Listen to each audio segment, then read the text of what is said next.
The murder that should have been impossible. Inspector Purbright, the BBC mystery story. The rain had done its best to discourage civic pride that Thursday afternoon, but the people of Flaxborough were not so easily deterred. By 3 o'clock, a respectable crowd had assembled beneath the town hall's leaky awnings, umbrellas bobbing like mismatched mushrooms. The unveiling of a new plaque commemorating the borough's long tradition of municipal enterprise was hardly the sort of event to quicken the pulse, but it provided an excuse for cake, tea, and mild self-congratulation. Mayor Clegg, a rotund man with the air of someone permanently on the brink of apologising for nothing in particular, mounted the steps with a damp handkerchief. His speech, though brief, was perfectly circular, managing to praise both the past achievements of Flaxborough's citizens and their continued capacity for industrious obscurity. As the crowd dutifully applauded, Mrs. Hopcroft, Flaxborough's reigning monarch of gossip, was already whispering to her neighbour about who had contributed least to the plaque fund but would most certainly try to stand closest to it for the photograph. The ceremony concluded with a modest unveiling. A sheet was drawn aside to reveal a slab of polished granite etched with stirring words about civic duty. It was at this moment that Mr. Finch, the elderly caretaker, shuffled up to Purbright, who had been standing quietly at the edge of the gathering like a piece of well-placed furniture. "Beg pardon, sir?" Finch said in a voice pitched low. "But there's summat amiss in the side room," Purbright followed without comment. Finch led him through a narrow corridor to a small chamber used for storing ceremonial odds and ends. A spare chair here, an unused lectern there. The door had been locked from the outside, Finch insisted, and he alone held the key. Yet, slumped elegantly in a velvet-backed chair near the window, was a man unmistakably dead.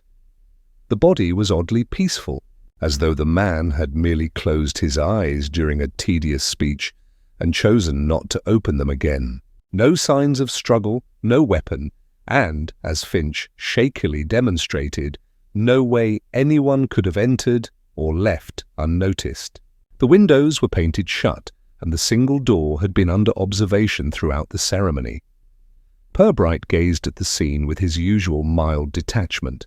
He asked Finch to fetch the sergeant and see that no one disturbed the crowd. Then he leaned closer to the body, his expression unreadable. The man's clothes were of good quality but unremarkable, his shoes well polished. A faint scent of bergamot clung to the fabric. Tea, perhaps, or a particularly fastidious cologne. Behind Purbright, the murmurs of the arriving sergeant mingled with the patter of rain. A murder in Flaxborough was unusual enough. A murder that appeared to have been accomplished without access to either victim or room was something else entirely. Purbright straightened, adjusted his hat, and said in a tone so mild it was almost casual, "Well, Sergeant, we seem to have been presented with a puzzle. Let us see what stories the good people of Flaxborough are about to tell." The sergeant, already pale, swallowed hard. "So you mean—" Purbright held up a hand, forestalling speculation. "I mean only that in a town such as ours one never lacks for explanations. The difficulty," he added, glancing back at the impossibly sealed room, "lies in finding the correct one." Outside, the rain slackened. Inside, in the small locked chamber, the mystery began to settle like fog over the town, unnoticed by some, exaggerated by others, but certain to linger. The following morning dawned grey and damp, with a drizzle that left the pavements glistening like neglected pewter. By 10:30, the High Street had achieved its usual semblance of bustle, shopkeepers adjusting displays, the postman delivering gossip as efficiently as letters, and Mrs. Hopcroft, already fortified by 2 cups of strong tea, installed at her preferred corner table in the Willow and Wicker tea shop. Mrs. Hopcroft had an instinct for positioning herself where information naturally flowed. The Willow and Wicker, with its lace curtains and faint smell of overboiled cabbage clinging to the upholstery, provided the perfect setting. Anyone entering the shop was forced to pass close by her table, and few could resist pausing to exchange at least a remark or two. This morning, of course, there was only one subject worth discussing. It was locked. "I tell you," Mrs. Hopcroft declared, brandishing a teaspoon like a sceptre as she addressed Mrs. Penrose and Miss Bickley, who sat before her in attitudes of rapt attention. "Locked, and not by ordinary means. The caretaker himself said so, and he would know having the key," Miss Bickley gasped softly. "But then how—" "Exactly," Mrs. Hopcroft said with relish, cutting her off. "How indeed? And don't think for one moment that it was anything but murder. Men of that age and disposition do not simply pass away while sitting upright in a draughty storeroom. Mark my words, there was foul play." Mrs. Penrose, whose natural inclination was to contradict Mrs. Hopcroft, but who found the prospect of murder too delicious to resist, leaned forward. "I heard," she confided, lowering her voice to a stage whisper, "that the man was seen alive not a quarter of an hour before they found him. Alive, standing near the refreshment table, speaking quite cordially with Mr. Plimpton about the scarcity of decent marmalade." Miss Bickley clasped her hands. "Then whoever did it must have been frightfully quick. Quick and clever," Mrs. Hopcroft corrected. She allowed a dramatic pause before adding, "Unless, of course, the deed was done elsewhere and the body placed there later, which would require—" "Organization." Her eyes narrowed meaningfully. "And perhaps assistance from someone inside the town hall." The doorbell jingled, admitting a damp and flustered Mrs. Cribbins, who wasted no time inserting herself into the conversation. "Have you heard," she began breathlessly, "that the sergeant suspects a tramp? A foreign one at that." "Slipped in through the coal chute and out again without anyone seeing. That's the talk at the butcher's." Mrs. Hopcroft gave a sniff of disdain. "Foreign tramps do not possess master keys to civic storerooms, and if they did, they wouldn't trouble themselves with such subtleties. No, this has the stamp of planning and possibly revenge. I am inclined to suspect someone with influence, and a reason to keep certain matters quiet." Miss Bickley's eyes widened. "Like the mayor?" Mrs. Penrose hissed softly. "Hush, dear, that's dangerous talk." At this juncture, a young waitress arrived to replenish the teapot. She lingered just long enough to remark, with studied nonchalance, "My aunt says it might have something to do with that land dispute up by the railway siding. Says there's been bad blood for years." The ladies absorbed this with delight. New possibilities bloomed instantly in their imaginations, each more convoluted than the last. By the time the waitress departed, the victim had been variously identified as a secret government agent, a scoundrel with 3 secret families, and a blackmailer holding half the town in thrall. Outside, a steady trickle of townsfolk passed by the tea-shop windows, each pausing to glance at the notice newly pinned to the door of the town hall, closed until further notice by order of the police. The bold black letters only added fuel to the fire of speculation. As midday approached, the tea-shop grew crowded. Every table was occupied by earnest whisperers. Bits of overheard conversation drifted through the warm, tea-scented air. "Saw him myself plain as day." "Poison, they say, though no one's admitting it." And she had the nerve to act as if she didn't know him at all. Seated unobtrusively at a small table near the back, Purbright stirred his tea with deliberate slowness. He had been there for some time, listening to the ebb and flow of rumour with the mild expression of a man contemplating the weather. The sergeant, seated beside him and visibly restless, leaned forward. "Sir, half of what they're saying contradicts the other half. We'll never get a clear picture this way." "That," Purbright murmured, "is rather the point. Inconsistency is most revealing. When many people agree too readily, I am apt to suspect rehearsal. When they disagree, I merely note the patterns." The sergeant frowned, not enlightened. Purbright rose, leaving a coin neatly placed beside his saucer. "Come along, Sergeant. These good people will continue to manufacture theories quite without our assistance. In the meantime, we shall endeavour to discover a few facts of our own." As they left, Mrs. Hopcroft watched them go with a mixture of awe and irritation. "Mark my words," she declared to her companions, That man knows more than he lets on. And when he finally speaks, half the town will wish it had kept quiet. Miss Bickley shivered in delighted anticipation. Oh, Mrs. Hopcroft, do you suppose he suspects someone already? Mrs. Hopcroft allowed herself a thin smile. My dear, in Flaxborough, suspicion is as plentiful as the rain. It falls everywhere, Mainselwyn, and seldom where it's most deserved. Outside, the drizzle persisted, washing the pavements clean, even as the stories inside grew ever murkier. By the time Purbright and the sergeant turned the corner, the first version of events had already been replaced by 3 newer, more colourful variations, none of which bore the slightest resemblance to the truth. The council chamber had been temporarily repurposed into a makeshift interview room, though the term interview might have been considered too forceful for the mood Inspector Purbright intended to set. A pair of hard-backed chairs faced his own seat at a small oak table, the arrangement looking more like an awkwardly intimate tea party than a police inquiry. A pot of weakly steaming tea occupied the centre, accompanied by a plate of ginger biscuits that, while unremarkable, lent a domestic air to proceedings. Purbright sat with his hands folded neatly, his expression as mild as the weather outside. The first to appear before him was Mayor Clegg, who arrived flushed and perspiring despite the morning chill. He sank into the chair opposite Purbright with the air of a man uncertain whether he was being honoured or accused. "Most unfortunate business, Inspector," Clegg began, mopping his brow with a handkerchief. "Ghastly for the town's reputation. We've worked so hard to foster an image Of cultural vitality. I quite understand," Purbright said soothingly. A shocking event, and on such a public occasion." He poured tea for them both, sliding a cup gently toward the mayor. "Perhaps you could tell me, in your own words, where you were positioned during the ceremony." Clegg swallowed a mouthful of tea before answering. "Why, on the steps beside the plaque, naturally." "I was giving the address."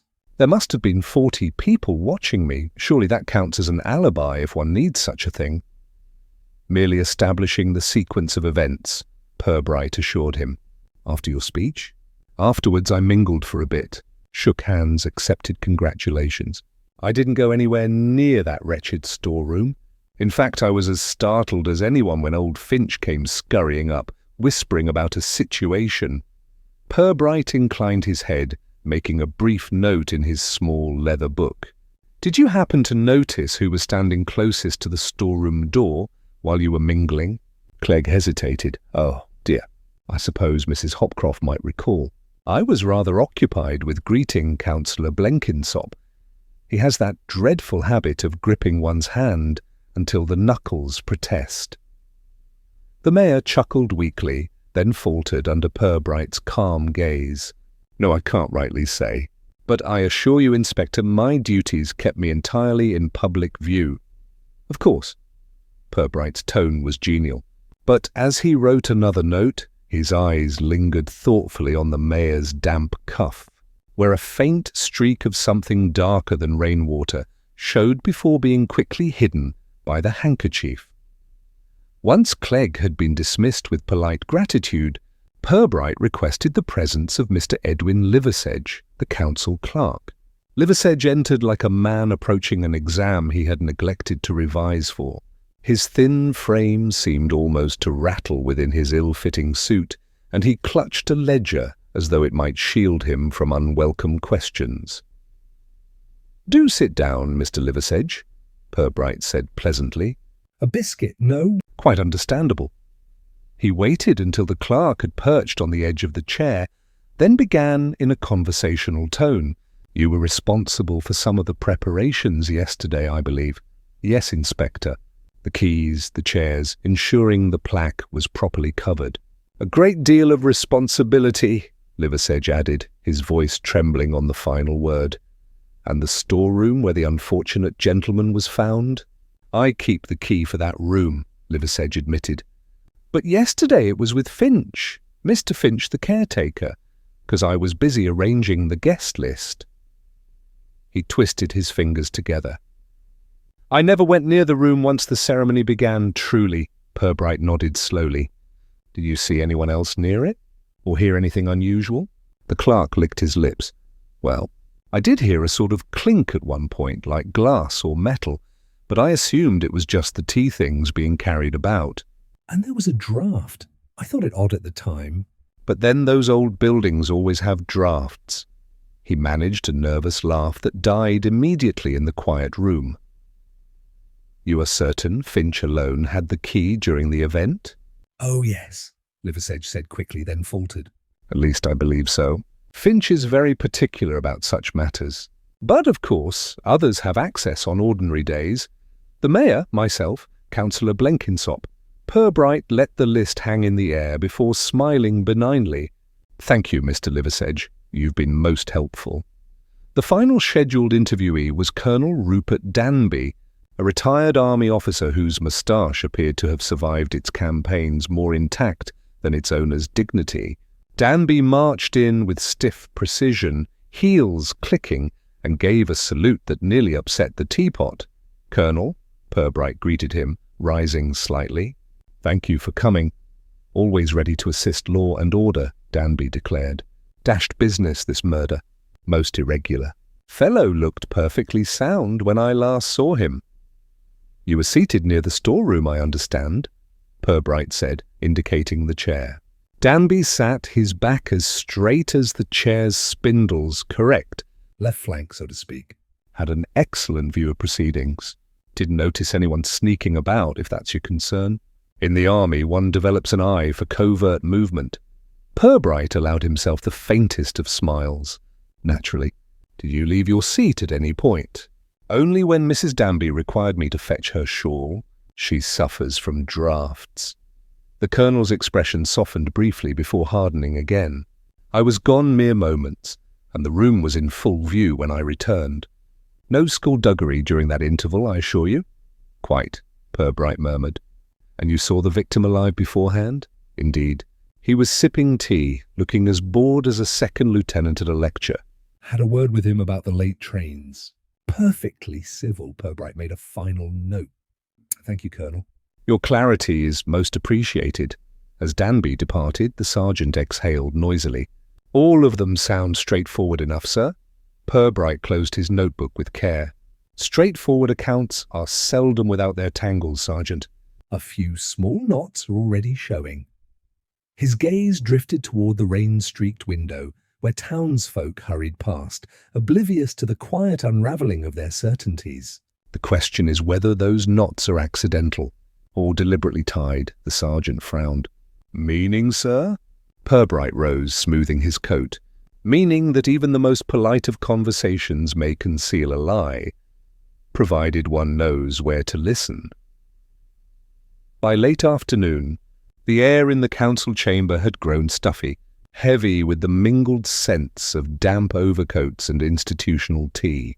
A handful of local officials, summoned in haste, were gathered around the long table where municipal budgets were usually debated and occasionally lamented. Their expressions ranged from solemn concern to barely disguised irritation, as though a murder were merely another administrative inconvenience to be handled quickly and with minimal fuss. At the head of the table sat Councillor Blenkinsop, whose florid complexion deepened whenever he felt compelled to speak with authority. He thumped his palm lightly against the varnished wood, a gesture that was more dramatic than forceful. Gentlemen and Mrs. Peabody, of course, we must face facts. This incident, shocking though it may be, need not become a scandal. The townspeople are already chattering like magpies. The simplest course is to settle upon a clear explanation and move on. Mrs. Peabody, head of the Ladies' Improvement Society, pursed her lips. An explanation that satisfies the public, you mean? Precisely, Blenkinsop said with a nod. We are fortunate in that one has presented itself. According to Sergeant Malley, there have been recent reports of a vagrant lurking near the railway siding. A foreign fellow by the sound of it. Shifty eyes, ragged coat. Such a person could easily have slipped into the hall during the bustle, done the deed, and escaped before anyone noticed. The sergeant, who had been hovering near the doorway, brightened visibly at this summary. Aye, sir, Fits well enough. We've had thefts of food scraps and a blanket missing from the goods yard. Desperate men do desperate things. If you ask me, we're dealing with some itinerant scoundrel who fancied himself clever but bolted when he heard a crowd gathering. Mrs. Peabody gave a delicate shudder. How very unpleasant. Purbright, seated slightly apart from the group, sipped his tea without comment. His face betrayed nothing beyond mild interest. Blenkinsop, encouraged by this apparent lack of opposition, pressed on. You see, Inspector, a straightforward matter. The sooner we announce as much, the better. The last thing we need is a protracted investigation frightening visitors away from our summer fete.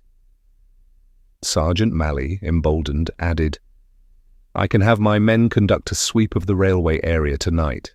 If we catch this vagrant, we can wrap things up nicely. Purbright set his cup down with a soft click. Indeed, Sergeant. A sweep would be most thorough. Though perhaps, he added with gentle emphasis, we might also consider what evidence points specifically to this mysterious figure. Malley frowned, uncertain. Well, there's the sighting reported by old Mrs. Pottle, who is 87 and somewhat short-sighted, Purbright said mildly. And whose sighting consisted of a shadow glimpsed from her window while she was removing her spectacles to polish them. A few of the officials shifted uneasily. Blenkinsop cleared his throat. Even so, Inspector, the notion has merit. It explains the business neatly. Locked doors, confusion, a stranger no one knows. People are more comfortable blaming an outsider. Yes, Purbright agreed, his tone so even that it was difficult to tell whether he spoke sincerely or ironically. Outsiders are very useful that way. Mrs. Peabody glanced at him sharply but said nothing. Malley, misinterpreting Purbright's calmness as consent, leaned forward eagerly. So there's also the matter of the coal chute. Finch swears it was locked, but he's an old man. He might have overlooked it. A wiry sort could have wriggled through, Purbright inclined his head. An interesting theory. Tell me, Sergeant, how many people here today have actually seen this chute? Malley blinked. Well, none, sir. Not personally. But Finch says, perhaps we shall inspect it later, Purbright said pleasantly. Assumptions, after all, are best confirmed. The conversation faltered momentarily. Blenkinsop gave a small, nervous cough. Inspector, surely you don't doubt that the victim was attacked within that room? Purbright's gaze rested briefly on him before drifting to the rain-streaked window. I doubt many things, Councillor. Doubt, you see, is what prevents us from reaching conclusions too hastily. His voice remained tranquil, almost conversational, yet there was a firmness beneath it that stilled further protest. Mrs. Peabody folded her hands. Forgive me, Inspector, but if it wasn't this tramp, who else could it have been? None of us would have reason to— Reason, Purbright murmured, is a curious thing. People seldom announce theirs at convenient moments. Malley looked from one face to another, frustrated. With respect, sir, this could all be solved if we just bring someone in for questioning. Even if we don't get the right man at first, it'll show the town we're doing something. Purbright's expression remained serenely neutral. Appearances are indeed important, Sergeant, but so is accuracy. Consider we have a locked door, a crowd of witnesses, and a body that appears to have died without struggle. Does this, to your mind, suggest the desperate scramble of a cornered vagrant? Malley opened his mouth, then closed it again. After a moment he muttered, when you put it that way. Blenkinsop, however, was not ready to abandon his convenient narrative. Still, Inspector, it seems to me that our duty is to provide the public with a plausible culprit. They will sleep easier knowing the matter is settled. Purbright rose, smoothing his coat. They may indeed, Councillor. And for now we shall let them believe what they wish. The town thrives on certainty, even when certainty is manufactured. His eyes, calm and unreadable, swept the room. Meanwhile, we will continue our inquiries. Quietly. The officials murmured assent, relieved that the inspector had not openly contradicted them. As they dispersed, Malley lingered near Purbright, clearly puzzled. Sir, he said cautiously, do you truly think this tramp tale is just a story? Purbright placed his hat carefully on his head. Sergeant, stories are often more revealing than facts. Let us see who benefits most from this one being believed. With that, he stepped out into the misty evening, leaving Mally staring after him, uneasy but unable to say precisely why. The following morning was brighter, though the light had the thin, washed-out quality of early spring that made even cheerful streets look a little wan. Purbright and Sergeant Mally walked side by side toward St. Crispin's Church Hall, their boots clicking softly on the still damp cobblestones. The hall had been used for countless civic gatherings over the years, concerts, bake sales, and, most recently, the ill-fated plaque unveiling. Mally carried himself with an air of reluctant purpose, clearly hoping their errand would prove unnecessary. "Sir," he began tentatively, "I still say this business with the refreshments is beneath us. Surely Finch or one of the women in the kitchen can account for everything. No need to fuss over teapots and sugar bowls when there's a murderer on the loose." Purbright's reply was mild, almost distracted. "I have often found, Sergeant, that what people dismiss as trivial proves unexpectedly illuminating. A single grain of sugar may not sweeten a pot of tea, but it may reveal who stirred it." Mally gave a resigned sigh. "Aye, sir, but only you could make teaspoons sound sinister." Inside the hall, the faint smell of stale sponge cake lingered beneath a stronger aroma of disinfectant. Several folding tables had been pushed to one side, bearing the remnants of the previous day's festivities, a few chipped cups, an overturned jug, and a row of mismatched teaspoons neatly lined up beside a plastic tub. Mrs. Beasley, a stout woman with sleeves rolled to her elbows, was scrubbing at a stubborn patch of jam on the floor. She looked up as they entered, brushing a strand of hair from her damp forehead. "Inspector, Sergeant." "I'd have given the place a better seeing to if I'd known you were coming." "Your efforts are much appreciated, Mrs. Beasley," Purbright said warmly. "We only require a few moments of your time. Were you in charge of the tea service yesterday?" "That's right, sir." "Me and Mrs. Pottle, though she's not much use these days, poor dear." "Forgetful as anything. I kept my eye on things," Purbright nodded. "I wonder, could you show me exactly how many teaspoons were used?" Mrs. Beasley blinked. "Teaspoons?" "Yes. There were, I believe, 12 cups and saucers laid out for the dignitaries and additional settings for the general attendees."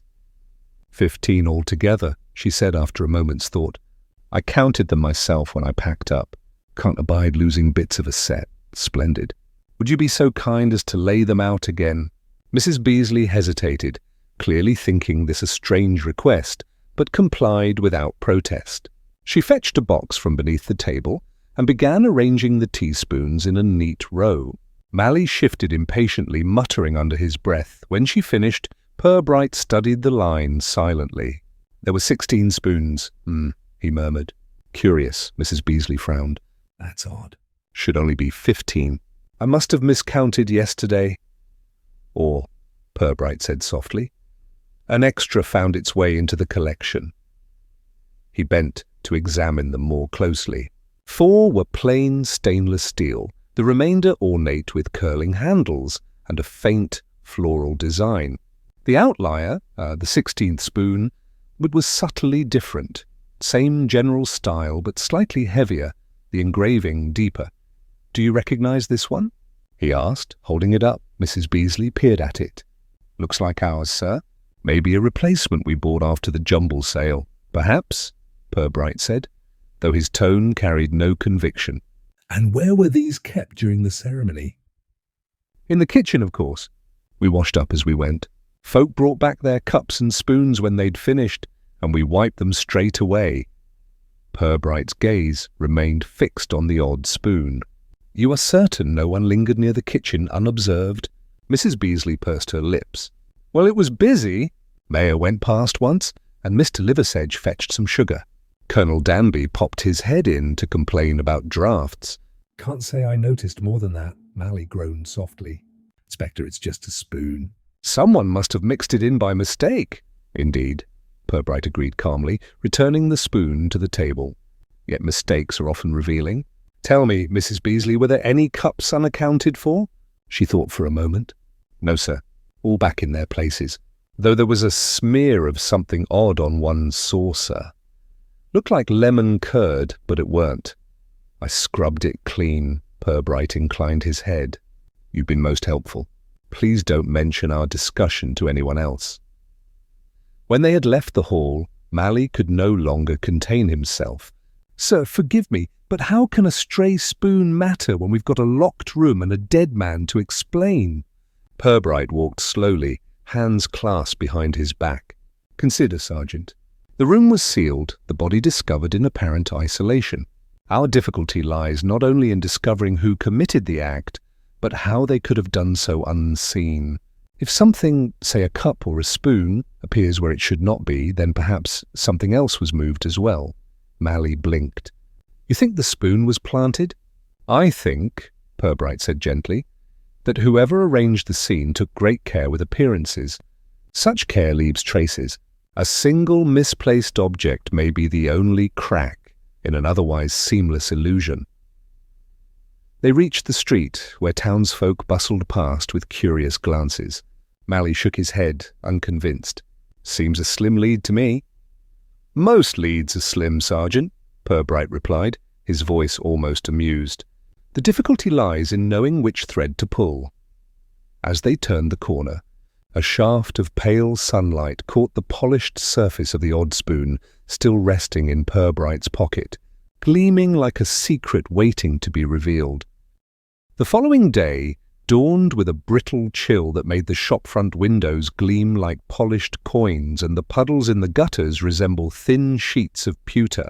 Purbright, buttoned neatly into his coat, moved through the high street with unhurried steps, his expression unreadable. Sergeant Mally followed a pace behind, hands thrust deep into his pockets, shoulders hunched against the cold. Their first destination lay beyond the more respectable rows of bakeries and haberdashers, where the streets narrowed and the paint peeled from crooked door frames. The boarding house, a squat, soot-stained building with windows half obscured by grime, was presided over by a landlady whose formidable frame seemed barely contained by the doorway. "Inspector Purbright, is it?" she said, her voice a mixture of suspicion and weary resignation. You'll be wanting to talk about Mr. Willerton. Can't say I'm surprised. The man was trouble from the moment he set foot here. Purbright offered a mild smile. Trouble has many definitions, Mrs. Dagg. Perhaps you could share yours, Mrs. Dagg sniffed loudly. He was late with rent more often than not, always slipping out at odd hours. And there were visitors, men who didn't belong in a place like this. They'd sit in his room whispering until all hours, then vanish before sunrise. I keep a decent house, Inspector. I won't have goings-on that make folk talk. Indeed not, Purbright said gently. And on the day of the ceremony? He left after breakfast wearing his best coat. Said he had business at the town hall. That was the last I saw of him. Her lips pressed into a thin line. Came back later, though not alive, as it turned out. Purbright studied her carefully. Did any of his visitors come round recently? One the night before, she admitted reluctantly. A lawyer, I think. Well-dressed, soft-spoken. Didn't give a name, but he and Willerton argued something fierce. Couldn't hear what was said, but the tone was ugly. She lowered her voice. There was money involved. I'd stake my reputation on it. Mally, standing in the shadows near the door, muttered, "Sounds like blackmail." "Sir." Purbright's eyes flickered, but he gave no outward sign of agreement. "Thank you, Mrs. Dagg. You've been most helpful." As they left the boarding house, Mally scowled. If that isn't motive, I don't know what is. A man owing money to the wrong sort, meeting a sticky end. Fits well enough. Perhaps, Purbright said thoughtfully. But the manner of the end does not fit so neatly. A locked room requires careful staging, Sergeant. Not a heated quarrel that turns suddenly violent. Their next call took them to the offices of Fallow and Crimp, solicitors whose brass plate was so polished it seemed an act of defiance against the drabness of the surrounding street. Inside, the air smelled faintly of paper, dust, and ink. Mr. Crimp himself, a thin man with sharp features and the wary look of someone accustomed to concealing more than he revealed, greeted them with a stiffness bordering on hostility. "To what do I owe this visit, Inspector?" he asked, gesturing them toward two spindly chairs that looked incapable of supporting Mally's bulk. Purbright settled gracefully into his seat. "We are making a few routine inquiries about Mr. Willerton. I understand you may have been acquainted with him." Crimp's mouth twitched. Acquainted is perhaps too strong a word. "I handled certain Administrative matters for him, as I do for many clients." "Financial matters?" Purbright inquired mildly. "Some, yes," Crimp admitted, his tone clipped. Mr. Willerton was not what one might call astute with figures.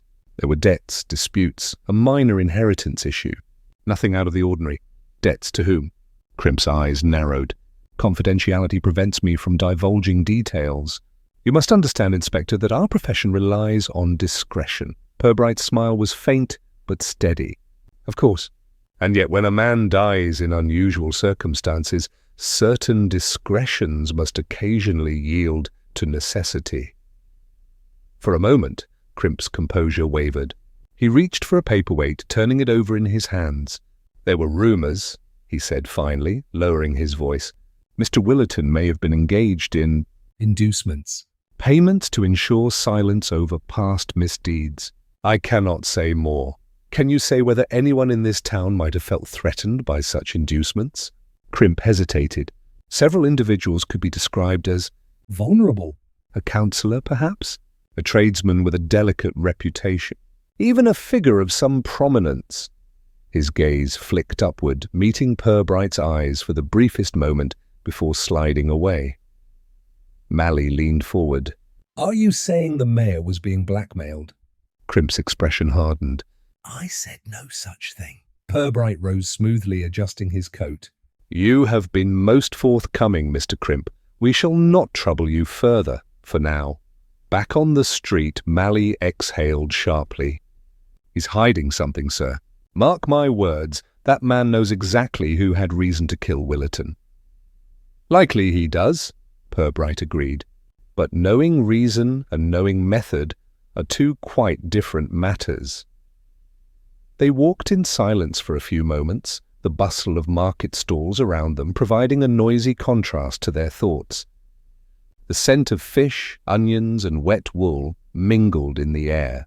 "Sir," Mally said at last, "between the blackmail, the debts, and the shouting match at the boarding house, seems half the town had motive." "Half the town, perhaps," Purbright said mildly. "Yet only one had the skill, or the audacity, to make murder appear impossible." As they passed a baker's window, Purbright paused to gaze absently at a tray of perfectly uniform pastries. "Deception, Sergeant, is rather like pastry. Layer upon layer, delicate and precise." One wrong touch and the whole thing collapses." Mally gave him a baffled look. "And the extra spoon, sir?" "Where does that fit into all this?" Purbright's eyes gleamed with quiet amusement. "That, Sergeant, is the stray crumb on the baker's apron. Harmless to most eyes. But to the right observer, proof that the recipe is not quite what it seems." They moved on, their figures blending into the crowd, while somewhere in the web of Flaxborough's secrets a single thread trembled, waiting to be pulled. The next morning brought a brittle frost that glittered on the rooftops and made the cobbles treacherous underfoot. Purbright was halfway through a tepid cup of tea at his desk when Sergeant Mally burst into the office, red-faced and breathless, his hat askew. "Sir," he blurted, "you'll want to come at once. It's Colonel Danby. Something's happened." Purbright set down his cup with unhurried precision. "Is the Colonel himself unwell?" "No, sir, not him." "His dog," Mally's voice dropped to a troubled growl. "Found it dead this morning. Poisoned. Nasty business." Purbright rose, adjusting his coat. "And let us not delay." "Lead the way." The Colonel's house stood at the far end of a quiet lane, lined with skeletal hedges and lichen-streaked walls. It was an austere building, its garden kept in military order. Today, however, a note of disarray had crept into its symmetry, a scatter of muddy footprints near the gate, and the front door standing ajar. Colonel Danby himself appeared in the doorway, moustache bristling, his usually ruddy complexion mottled with grief and rage. "Inspector! Thank heavens you've come. This is beyond toleration. An attack on a man's faithful companion. Why, it's nothing short of barbarism." "I am very sorry for your loss," Purbright said gravely, stepping inside. Perhaps you could show me what happened." The colonel led them through to a small conservatory at the back of the house. On a worn rug lay the still form of a spaniel, its glossy coat dulled by death. The room smelled faintly of camphor and something more acrid beneath it, sharp enough to sting the nostrils. Danby's voice wavered as he explained. "I let him out just after dawn, as I always do. He never strays far, good training, you see. When he didn't return, I went looking and found him by the garden gate. There was froth on his mouth and His throat worked convulsively. A little dish of milk beside him. "Tainted, Inspector, deliberately tainted." Mally crouched, frowning at the dish. "No doubt about it, sir. Poison. Was the gate open when you found him?" Purbright asked softly. "Closed," Danby said bitterly. "Latched as usual. Whoever did this entered and left without a trace." Purbright examined the area with a careful eye. The footprints outside were smudged and inconsistent, more a muddle than a trail. "Did you notice anyone loitering nearby in recent days?" "Any strangers?" Danby gave a sharp laugh. "Strangers?" "I hardly think this was the work of a passing miscreant. No, Inspector, this was a message." "A warning." His gaze darkened. "Willerton's death was not random, and now they are trying to frighten me into silence." "Silence regarding what, Colonel?" Danby hesitated. His hands, clasped behind his back, tightened until the knuckles whitened. "There are matters of a delicate nature. Military connections, old disputes. Certain documents I possess would be very valuable to the wrong sort of person." Mally looked alarmed. You think you were the target all along?" Danby straightened to full parade ground height. "I am certain of it." "Willerton's murder was merely the opening salvo. They mean to unsettle me, perhaps even to—" His voice broke momentarily, and he turned aside, blinking rapidly. That poor creature was innocent. Its death serves only to show their cruelty. Purbright's gaze rested on the colonel with quiet sympathy, though his mind was already turning. "You believe Willerton was connected to these documents?" Danby's mouth compressed into a thin line. "He approached me some weeks ago, hinting that he had information I might prefer kept private. I told him nothing, of course. The man was a charlatan. Did he threaten you?" "In his way." Cryptic remarks, vague insinuations. "I dismissed him." Danby's fists clenched. "I should have taken him more seriously." Purbright considered this silently, then asked, "Did you mention any of this to Mr. Crimp, the solicitor?" The colonel's eyebrows shot up. "Crimp? Good heavens, no." "That man is a snake. I'd sooner confide in the village postmistress." Mally shifted uneasily. "Sir, if this was meant as a warning, it's a bold move. Poisoning a dog isn't exactly subtle." "Precisely," Danby said grimly. "They want me to know I'm being watched." Purbright knelt beside the small dish. The liquid residue had congealed slightly, forming a faint skin on the surface. "Where do you usually keep milk for the dog?" "In the pantry," Danby replied. "Sealed jug, always. I poured some myself last night and set it aside." Purbright glanced at him. "And this dish, was it the same one you usually use?" Danby's frown deepened. "No, it isn't mine at all." He stared at it as though seeing it for the first time. "I've never seen it before." A small, almost imperceptible flicker crossed Purbright's face. He lifted the dish carefully with a handkerchief and studied its underside. No maker's mark, only a faint scratch, as if from repeated stacking. Mally said, "Could have been brought by whoever left the poison." "Makes sense, perhaps," Purbright murmured. His tone gave nothing away. As they prepared to leave, Danby stood stiffly in the doorway, shoulders squared despite his grief. "Inspector, I trust you will act swiftly." "This villain, or villains, must be caught before they strike again." "You have my assurance, Colonel," Purbright said with quiet conviction. "But haste without understanding is rarely effective." Back in the lane, Mally exhaled a plume of frosty breath. "Well, that changes things, sir." If someone's trying to scare the Colonel, maybe Willerton's death wasn't about blackmail after all. Could be espionage or some kind of vendetta. Could be, Purbright agreed absently, his gaze fixed on the dish now wrapped in his handkerchief. Or it could be that someone is very carefully guiding us toward a conclusion of their choosing. Mally looked baffled. Guiding us? Purbright slipped the dish into his coat pocket beside the odd spoon. Theatrical gestures, Sergeant. A murder in a locked room, a poisoned dog. Both dramatic, both precise. We must ask ourselves not only who gains from these acts, but who benefits from our believing their story. Mally rubbed his forehead.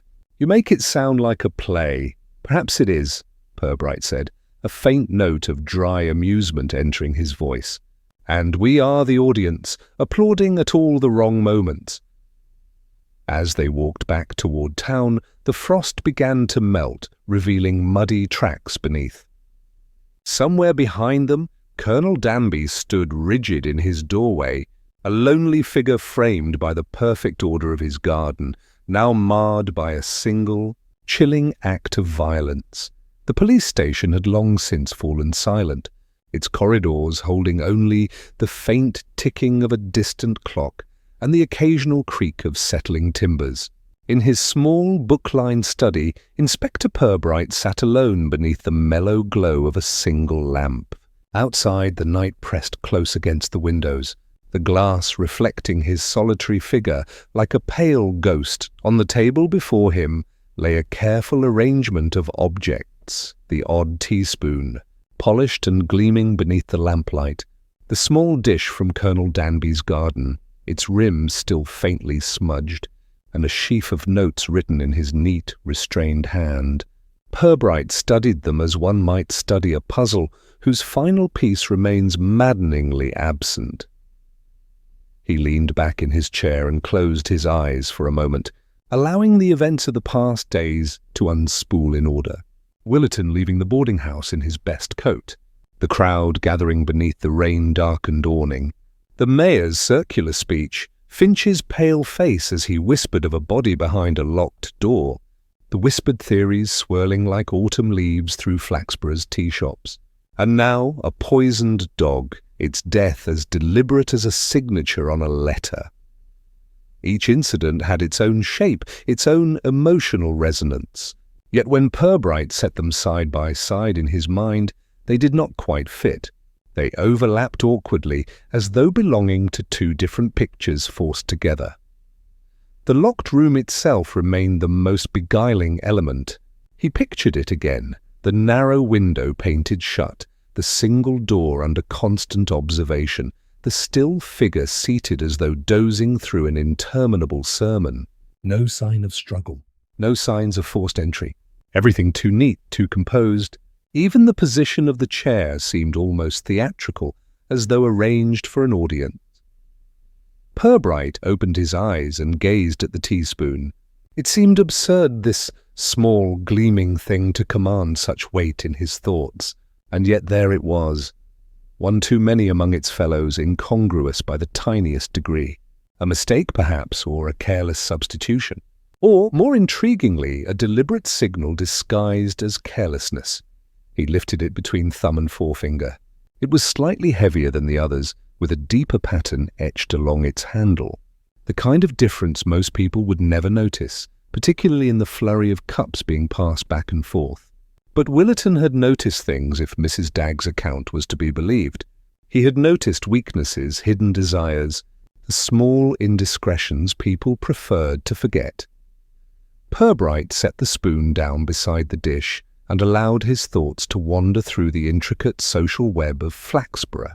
In daylight, the town presented a facade of well-scrubbed propriety, polished shop windows, carefully tended gardens, polite greetings exchanged in the market square. But beneath that surface ran a network of quiet resentments and silent bargains. Blackmail, Crimp had hinted, though the man had been careful to name no names. Old debts, both financial and moral. Grudges polished and kept alive like family heirlooms. Respectability, Purbright reflected, was not the absence of vice but its most skillful disguise. It allowed people to perform their lives convincingly while concealing desperation beneath a veneer of routine. A man could sit smiling at a civic ceremony while calculating the precise moment to destroy another's reputation. A woman could pour tea with steady hands, even as she rehearsed a lie she had told herself so often it almost felt true. He considered Colonel Danby. Outwardly a figure of sturdy honor, yet now shaken by fear and rage. His talk of secret documents and old military disputes might be genuine or merely convenient. The poisoned dog certainly seemed designed to rattle him, but why leave such a dramatic sign unless one wished to be noticed? And then there was the mayor, jovial and sweating, all bonhomie and civic pride. Too eager, perhaps, to accept the story of a wandering vagrant? Too ready to close the matter before questions could multiply. Purbright reached for his notes and began sketching a timeline. He marked Willerton's departure from the boarding house, the precise start of the ceremony, the discovery of the body, and finally the chaos that followed. Moving backward and forward along the line, he traced the movements of each key figure. Here, a gap of a few minutes where the mayor's location was uncertain. There, a brief absence when the colonel fetched his wife's shawl. Tiny spaces, mere breaths of opportunity. Yet within them, entire worlds of mischief could occur. He paused, tapping his pen against the page. The locked room, the poisoned dog, the extra spoon, none of these stood alone. They were parts of a performance, carefully staged. The question was not only who had committed the act, but why they had chosen to cloak it in impossibility. A soft gust of wind rattled the window pane, drawing his gaze to the darkness beyond. Somewhere out there, life went on as usual, shopkeepers tallying their accounts, housewives setting dough to rise, children dreaming of games to be played at dawn. Most would never know how close their quiet town hovered to chaos, how easily one person's vanity or desperation could set ripples moving outward through the calm surface. Purbright leaned back, folding his hands over his stomach. The truth, he sensed, lay not in dramatic gestures, but in the smallest of habits. The way a man stirred his tea, the care with which a woman polished a silver spoon, the precise timing of footsteps in a hallway. These were the things people never thought to disguise, and thus never realized they revealed. Closing his notebook, he extinguished the lamp. As the room sank into darkness, he felt a peculiar certainty forming, fragile but growing. Somewhere amid the trivial details lay the thread he needed to pull, and when he found it, the entire illusion, locked doors, poisoned dogs, and all, would unravel to reveal the hand that had woven it. Morning light slanted across the police station's windows, catching motes of dust that swirled lazily in the air. Purbright stood at the long table in the interview room, arranging his notes with meticulous care. The room had been prepared as if for a parish committee meeting, chairs set neatly in a semicircle, a pot of tea, and a modest plate of biscuits placed within easy reach. Nothing in the setting suggested confrontation. That, Purbright had found, was when people most often revealed themselves. Sergeant Malley watched from the doorway, uneasy. "Sir, you've called them all in together?" "The mayor, the colonel, Liversedge, even Mrs. Beasley." "Seems unusual." Purbright adjusted his spectacles. "Unusual circumstances sometimes benefit from an unusual arrangement. Today, Sergeant, we are less concerned with answers than with reactions." Malley scratched his head. "Reactions?" "You shall see," Purbright said mildly, though his eyes held a glint of calculation. One by one the townsfolk arrived, each wearing an expression carefully composed for the occasion. Mayor Clegg bustled in first, exuding forced joviality, followed closely by Mr. Liversedge, pale and twitching like a rabbit on market day. Colonel Danby's entrance was brisk and martial, while Mrs. Beasley, clearly bewildered by her summons, clutched her handbag as if it might offer protection. They seated themselves with the stiff courtesy of uneasy neighbours. Purbright opened the meeting with a pleasant nod. Thank you all for attending. I realize recent events have been troubling. Our purpose today is simply to clarify certain points before matters grow more confused. He began with innocuous questions, inviting each person to recount, in their own words, their movements during the ceremony. Clegg delivered a long-winded account peppered with civic pride. Liversedge stammered through a muddled timeline, while Mrs. Beasley, though flustered, was precise about her duties in the kitchen. Danby's description was clipped and exact, though his voice trembled slightly when he spoke of the moment Finch raised the alarm. Purbright listened with apparent detachment, making occasional notes, his face a mask of genial interest. When they had finished, he closed his notebook with a soft snap. "Excellent," he said warmly. "It is most helpful to hear matters directly. Now, if I may, I should like to confirm one small detail."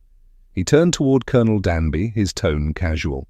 "Colonel, you mentioned yesterday that you returned to your seat immediately after fetching your wife's shawl, and that upon your return you noticed Mr. Willerton standing near the refreshment table, speaking with Mayor Clegg." Danby stiffened. "Indeed." "Quite certain of it?" "Curious," Purbright murmured, tilting his head. "For when I spoke with Mrs. Beasley earlier, she recalled that Mr. Willerton had already departed for the storeroom by that time. She was most definite." He allowed the words to settle, his gaze moving lightly between the Colonel and the others. A ripple of unease passed through the group. Clegg shifted in his chair, looking suddenly less sure of himself. Liversedge's Adam's apple bobbed visibly. Danby's moustache quivered. That cannot be correct. I saw the man. I exchanged words with him." Purbright smiled gently as though indulging a minor discrepancy. "No doubt. Memory can be a fragile instrument." "It is so easy to misplace a few minutes here or there." Mrs. Beasley clutched her handbag tighter. "I remember it well, Inspector. Mr. Willerton came into the kitchen just before the Colonel's wife sent for her shawl." He looked terribly serious, like a man about to say something important. "Then he left, and I didn't see him again." Danby's hands gripped the arms of his chair. "You must be mistaken." Purbright inclined his head. "Possibly. Still, the sequence is intriguing. If Mr. Willerton entered the storeroom earlier than we believed, certain assumptions about opportunity and timing must change." The room grew tense. Liversedge wiped at his brow with a crumpled handkerchief. Clegg cleared his throat noisily but said nothing. Purbright allowed a deliberate pause before continuing, his voice still mild. "Another small point, Colonel, if you will forgive me. When I examined the chair upon which Mr. Willerton was found, I noticed a faint indentation beneath one leg, as though the chair had been shifted slightly, then replaced. Did you happen to see anyone near it before the discovery?" Danby's eyes flickered just for a moment toward the mayor.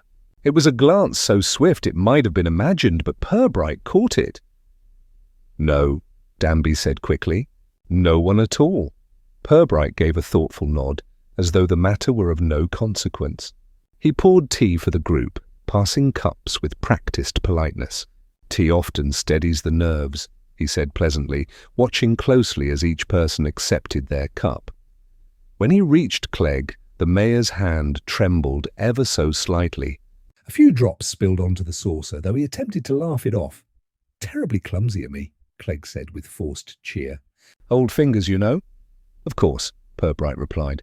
His eyes, however, were calm and unblinking. For the next several minutes, conversation turned to mundane topics. The weather, the upcoming fete. Purbright allowed the chatter to meander, observing, noting. When at last he brought the interview to a close, everyone rose with palpable relief. As they departed, Malley approached, his brow furrowed. "So what was that business about Mrs. Beasley's timing?" "She never said any such thing to you?" "No," Purbright agreed, slipping his notebook into his pocket. "That was my misstep." "Misstep," Malley echoed, baffled. "Deliberate," Purbright corrected softly. "When truth is uncertain, a carefully placed falsehood can be most revealing. Did you notice the Colonel's reaction? The denial came too quickly, too forcefully, and his glance betrayed precisely whom he feared." Malley frowned. "But what does it prove?" "That Mr. Willerton was not killed in that storeroom at all," Purbright said, his tone quiet but certain. "He died elsewhere, Sergeant. His body was placed there with exquisite care to create the illusion of an impossible crime." Malley's eyes widened.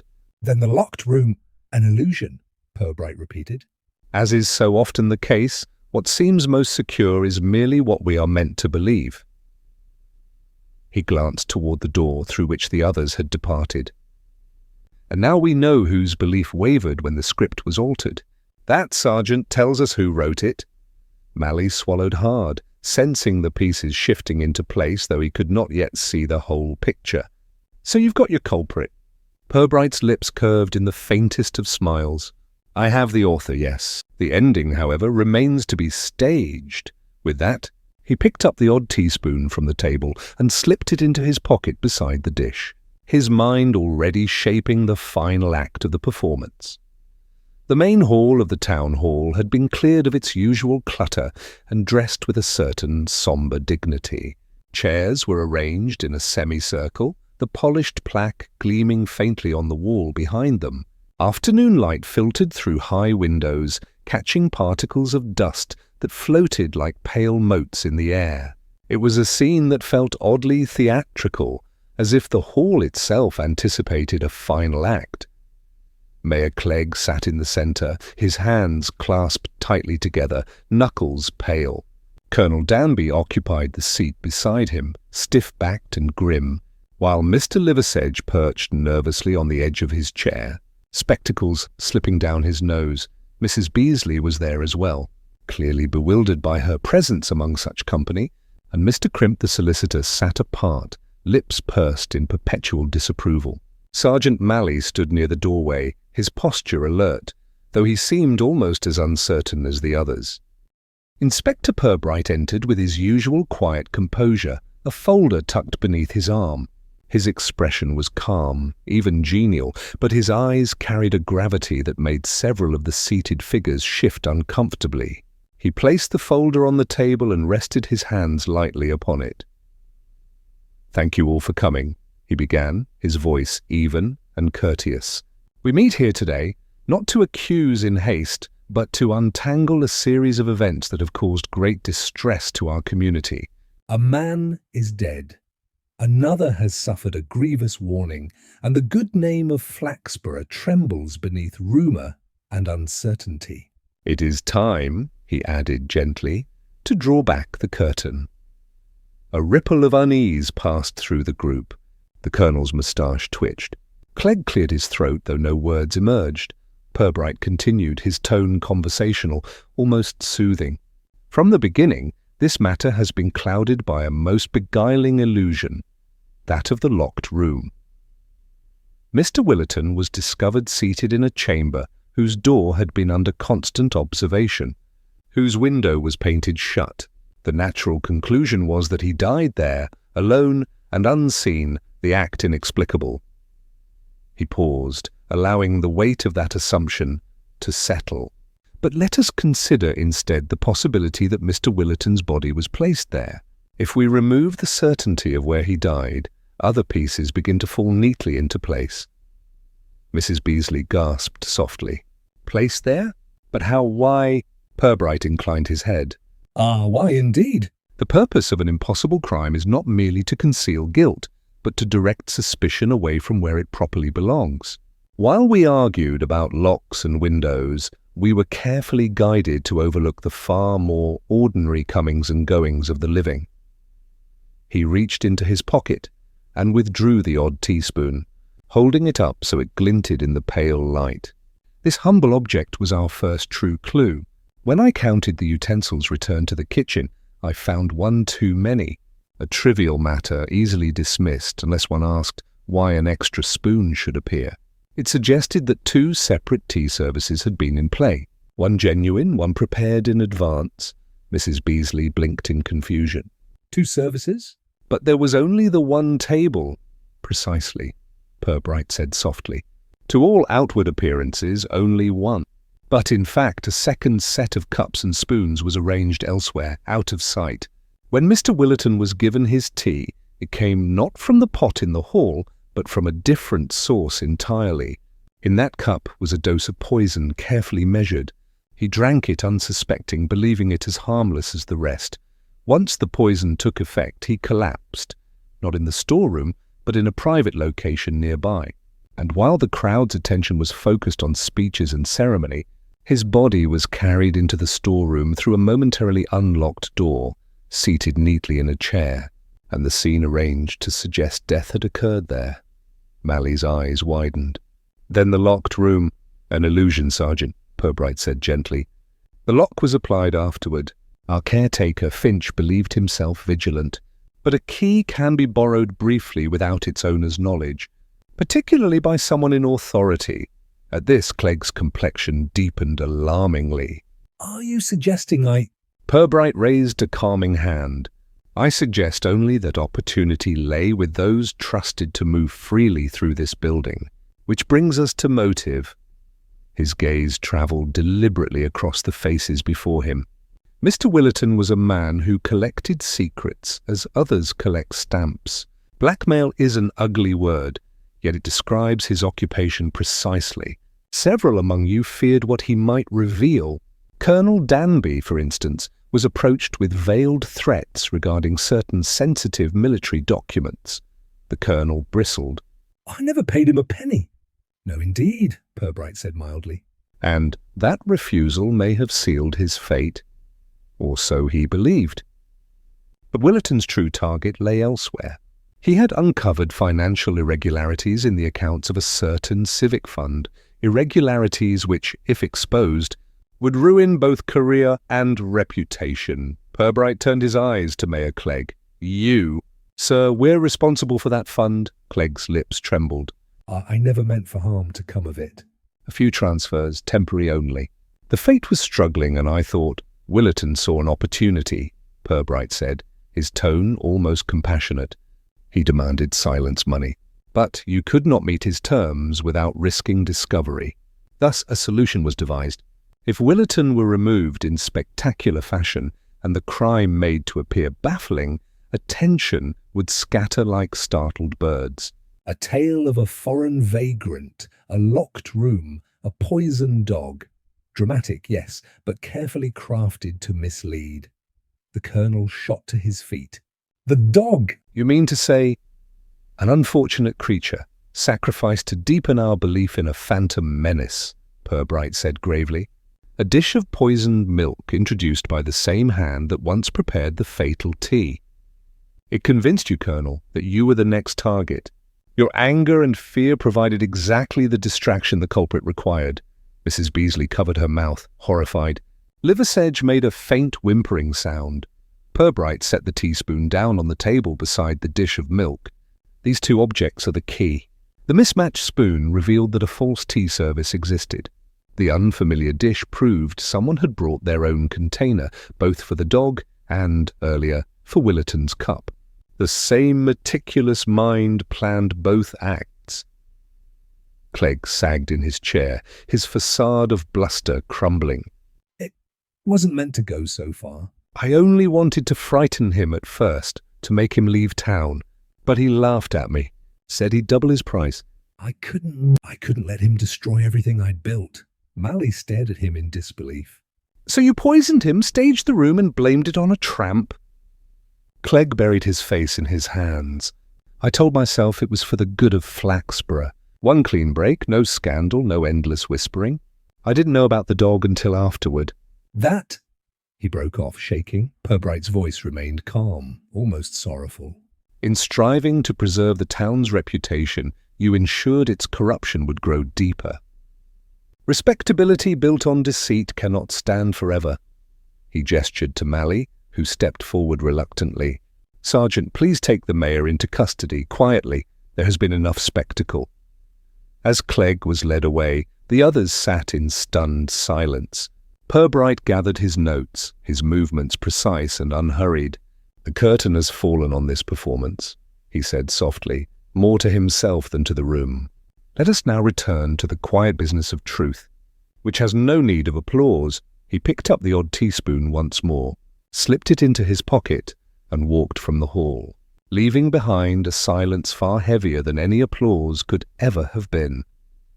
The morning after the mayor's quiet removal from his home, the town of Flaxborough awoke to a thin mist that softened the rooftops and lent the high street an almost ethereal calm. Shopkeepers raised their shutters as usual, sweeping their thresholds with the same practiced motions as they had for years. The baker placed his trays of rolls in the window. The postman whistled tunelessly as he made his rounds, and Mrs. Hopcroft settled herself in her usual seat at the Willow and Wicker tea shop, her expression one of determined innocence. Though the events of the past week were on everyone's lips, few were willing to admit they had ever speculated at all. The previous days of feverish gossip had been replaced by a peculiar hush, as though the entire town had agreed, without ever meeting to discuss it, that certain matters were best left politely unspoken. When Mrs. Penrose ventured a tentative remark about that dreadful business at the town hall, Mrs. Hopcroft silenced her with a look so severe it might have curdled milk. Best not to dwell on unpleasantness, Mrs. Hopcroft declared firmly, stirring her tea with delicate precision. Flaxborough has always prided itself on looking forward, not backward. She took a sip, then added in a softer tone, "Besides, it was probably nothing more than a personal tragedy." These things happen. Mrs. Penrose, though privately doubtful, nodded in eager agreement. It was easier to accept a vague explanation than to confront the intricate, uncomfortable truth. By lunchtime, the story circulating through the town had already shifted. Some said the mayor had fallen gravely ill and been taken away for treatment, while others insisted he had gone to visit a distant cousin. Only a handful of people knew the reality, and they were not inclined to share it. Colonel Danby walked his garden that afternoon, his figure solitary among the symmetrical rows of clipped hedges. Though his posture remained as erect as ever, his movements were slower now, tinged with a sorrow he would not voice. The patch of earth where his dog had been buried lay neatly tended, a single small stone marking the spot. When a neighbour paused at the gate to offer a few awkward words of sympathy, the colonel merely nodded and changed the subject to the weather. At Fallow and Crimp, solicitors, Mr. Crimp moved through his offices with renewed vigour. The blackmail threat that had hovered over several of his clients had vanished with Willerton's death, though Crimp would never openly acknowledge such things. He spent the morning drafting letters about routine matters, leases, wills, disputes over garden walls, his mind carefully avoiding the more dramatic events of recent days. The town hall itself reopened quietly. Finch, the caretaker, polished the plaque until it gleamed, whistling under his breath as though the building had never been the scene of a carefully staged illusion. He said little to anyone, though when asked directly about the murder, he merely shrugged and muttered something about bad business. But all sorted now. Meanwhile, at the police station, Purbright sat at his desk surrounded by neat stacks of reports. His pen moved steadily over the page, recording the final details of the case. Outside his office, Sergeant Malley paced restlessly before finally venturing inside. "It's strange, sir," Malley said, lowering himself into a chair. "After all the fuss, it feels as if nothing's changed. Folks are behaving like it never happened." Purbright looked up, his expression one of mild amusement. People are remarkably adept at restoring the appearance of normality, Sergeant. It is one of civilization's more comforting habits. But don't they want to know the truth?" Malley persisted. "Why it all happened?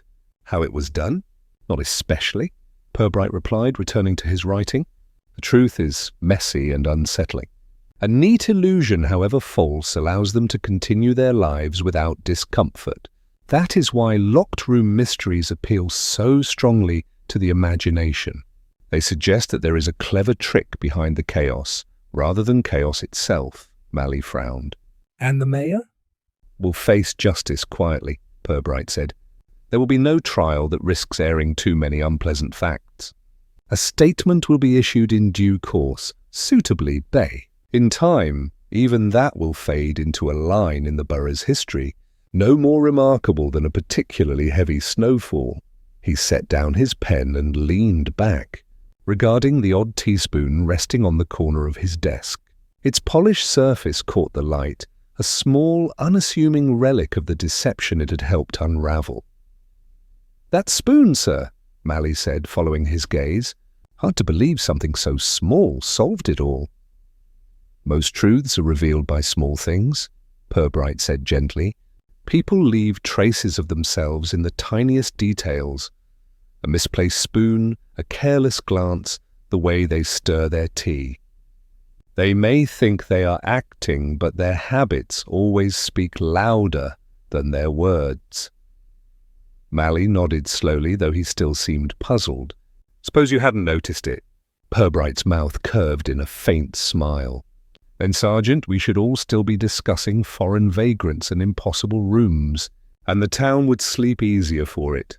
A knock at the door interrupted them. A constable entered to deliver a routine report. Purbright accepted it with a word of thanks, then returned to his paperwork as if nothing extraordinary had ever occurred. Outside, the muted rhythms of Flaxborough life went on, the ring of a bicycle bell, the clink of teacups, the chatter of market-goers discussing the price of fish. As the day waned, a pale sunset spread across the rooftops. The hall where the murder had been staged now stood empty, its polished floor reflecting the fading light. In the quiet that followed, it was difficult to believe that only a few days earlier it had been filled with whispered fears and carefully constructed lies. Back at his desk, Purbright closed the final file and placed it neatly atop the others. He sat for a moment in stillness, listening to the distant hum of the town settling into evening. Then, with a small, satisfied sigh, he reached for a fresh sheet of paper and began drafting a memo about an entirely unrelated matter. A lost bicycle, reported missing near the railway station. Life, after all, continued. And Flaxborough, with its tidy streets and well-practiced silences, was more than ready to believe in its own tranquility once again. Thanks for watching the video. Don't forget to like, share, and subscribe. The end.